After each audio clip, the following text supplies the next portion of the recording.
ada di sini? Bulan biasanya cuman terkadang sih 100.000, 200.000 buat kebutuhan sehari-hari itu belum cukup.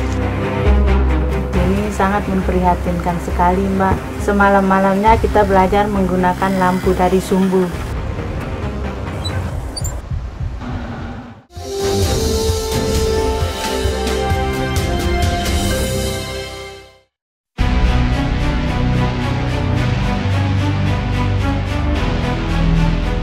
Memiliki penduduk kurang lebih 526.000 jiwa, Kabupaten Sumbawa terletak di bagian barat Pulau Sumbawa. Ketimpangan pembangunan membuat warga hidup dalam garis kemiskinan. Menurut Badan Pusat Statistik Kabupaten Sumbawa tahun 2024, tingkat kemiskinan mencapai kurang lebih 12,8%. Tim Indonesiaku kali ini akan menuju ke Desa Bawdesa, Kecamatan Batu Lanteh, Sumbawa, Nusa Tenggara Barat. Dan dari sumber kami menyatakan bahwa di sana tidak ada penerangan sama sekali, berikut dengan berbagai macam problematik kesenjangan sosial. Untuk mengecek situasi dan kondisi terkini terkait dengan Desa Bawdesa, kami akan langsung menuju ke sana. Ayo Pak. Perjalanan kami mulai dari Desa Tepal dengan kecamatan yang sama. Sepanjang lebih dari 15 km menuju Desa Bawdesa, kondisi jalan sangat sulit untuk dilalui kendaraan. Setelah berjalan kurang lebih 2 km, kami harus melewati Sungai Brang Sebana.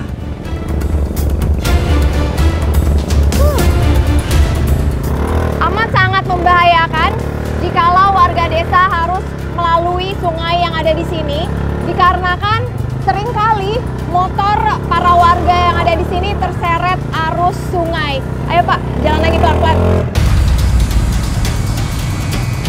Beruntung, kondisi air sekarang sedang surut.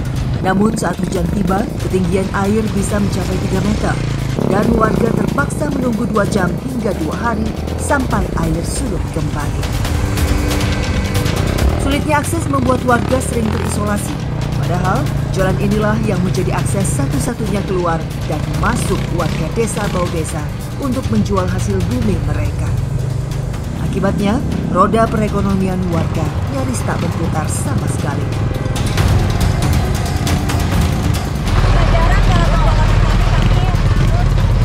Jalan yang dimana terdapat truk-truk yang biasanya mereka itu mengambil hasil panen bumi. Dan bisa dibayangkan kalau misalnya infrastruktur jalan ini bagus, mungkin akan mempermudah mereka dalam pengiriman hasil panen bumi ini. Perjalanan menuju Desa Bawdesa membutuhkan waktu kurang lebih 2 jam. Namun, saat hujan tiba, bisa mencapai 5 jam perjalanan. Padahal, jalan ini menjadi penghubung 3 desa. Desa Bawdesa, Desa Batu Rotok, Desa Tangkan Kulit dengan kecamatan yang sama. Ini adalah salah satu titik utama masalah bagi warga saat dalam keadaan hujan, dikarenakan bisa menghasilkan lumpur kurang lebih setinggi 30 sampai 50 cm dan panjangnya dari titik ini sampai sana kurang lebih 100 meter. Amat sangat disayangkan dikarenakan mereka tidak bisa keluar masuk desa hanya karena adanya lumpur yang menjadi kendala dan masalah bagi mereka. Saat musim penghujan, keadaan makin parah. Jalan tanah akan menjadi sangat licin, apalagi tanjakan dan turunan tajam membuat perjalanan ini harus lebih berhati-hati karena sangat berbahaya.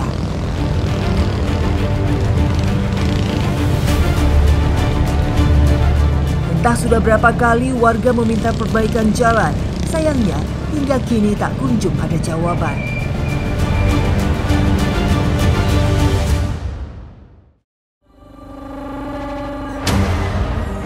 Inilah Desa Bawdesa, Kecamatan Batu Lanteh, Kabupaten Sumbawa, Nusa Tenggara Barat.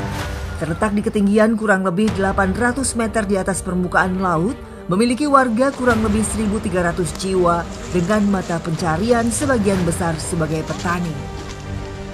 Padi, jahe, alpukat, sagu, vanili, dan jeruk.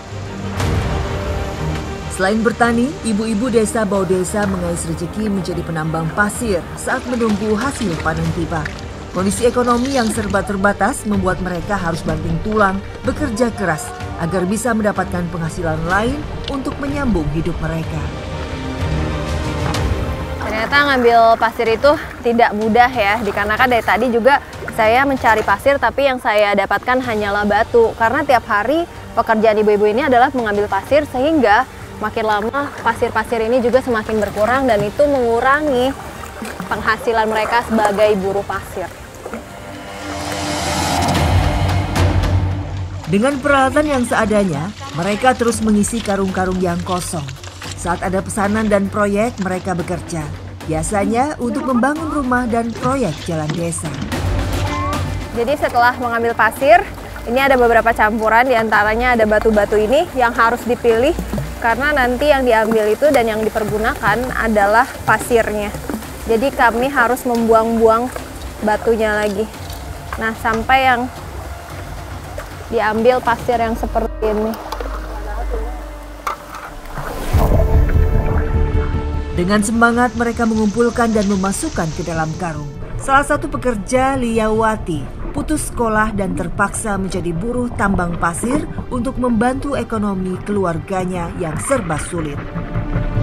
Kakak kerja kayak gini udah dari kapan? Udah 10 tahun. 10 tahun. Keluar SD.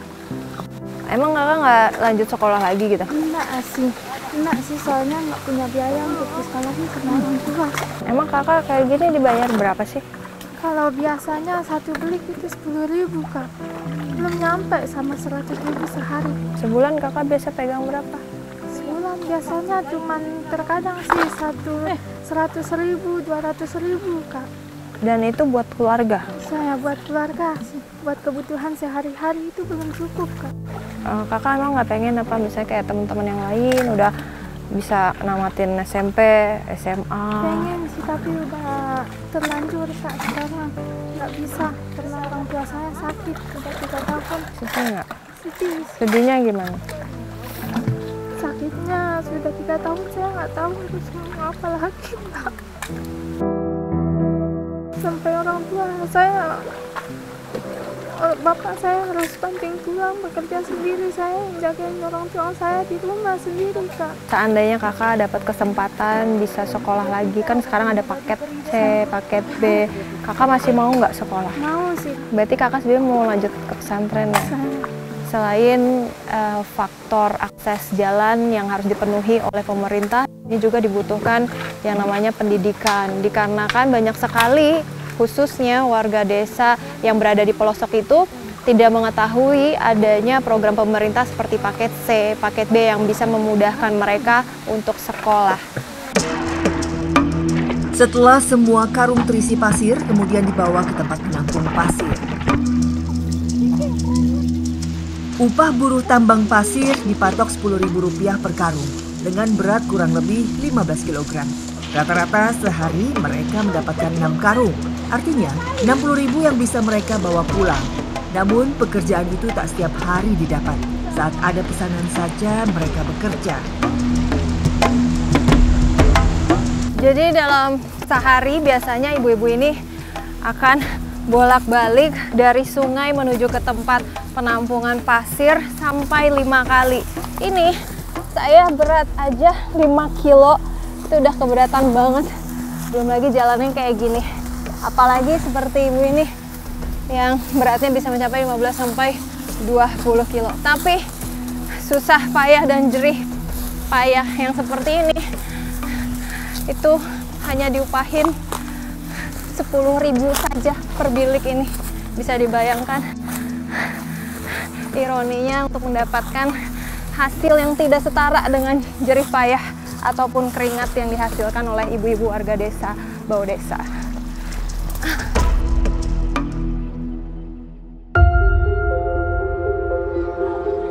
Menurut Indeks Desa Membangun, Desa Bau Desa berstatus desa terpencil.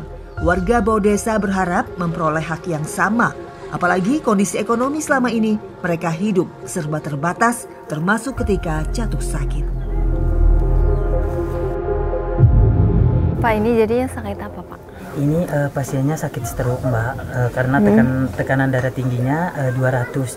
Jadi pasiennya stroke, Mbak. Nah ini terus solusinya gimana nih Pak? Ini karena kita terbatas alat medis di sini, Mbak, harus kita rujuk ke puskesmas. Jadi bawanya gimana nih Pak? Nanti kita minta tolong keluarga atau warga di sini untuk tandu kita jalan. Ya udah Pak, ini daripada lama-lama kan kasihan juga ya pasiennya, langsung dibawa aja kali ya Pak. Iya. Ya. Kondisi ekonomi yang sulit membuat warga sering mengkonsumsi garam yang berlebihan. Akibatnya, mereka terkena hipertensi yang menyebabkan stroke. Akses jalan yang rusak membuat warga sangat kesulitan membawa pasien keluar desa. Ditandu menjadi salah satu cara untuk membawa pasien sampai ke titik di mana mobil bisa menjemput. Jadi warga di sini juga biasanya untuk pergi ke puskesmas atau rumah sakit terdekat, mereka harus menyewa ke mobil kurang lebih harganya 3 juta kalau musim kering. Kalau musim kemarau seperti ini. Tapi kalau musim hujan itu bisa mencapai 5 juta rupiah.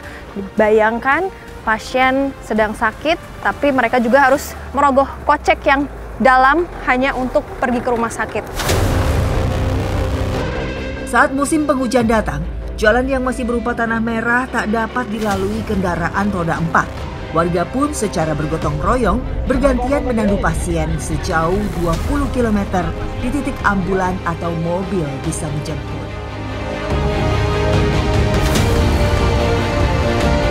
Kondisi seperti ini sangat tidak layak dikarenakan ini sangat membahayakan bagi pasien maupun warga desa yang berada di sini. Jikalau pemerintah bisa setidaknya memberikan bantuan seperti ambulans untuk mengantar jemput pasien yang sedang sakit, ini sangat membantu warga desa yang ada di sini.